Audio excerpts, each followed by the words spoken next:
बोढ़े आशा सोए आ राजा हो हाथेन घारा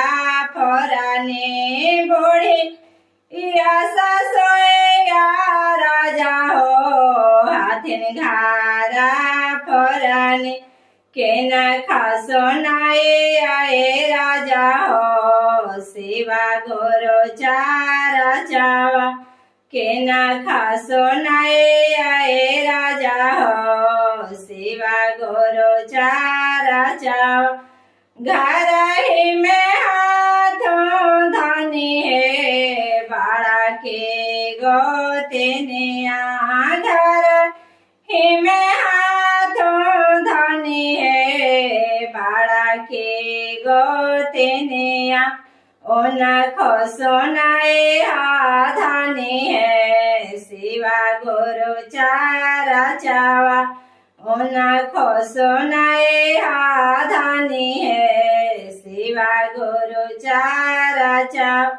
बाड़ा के गोते ने राजा हो जाला मो बाहरे ने बाड़ा के गोते ने राजा हो जाला मो बाहरे ने घोषणा कराए के राजा हो गेला काला कातावा केना खासो नाए आए राजा हो सेवा गोरो चारा चावा केना खासो नाए आए राजा हो सेवा गोरो चारा चावा तो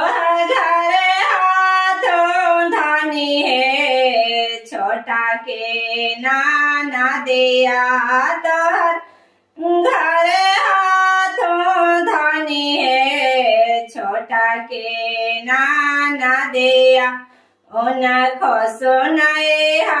धानी है सेवा गोरो चारा चावा ओन खसो नाए धानी है सेवा गोरो चारा चावा छोटा के नाना दिया राजा हो बसला सासुरा रे छोटा के नाना दिया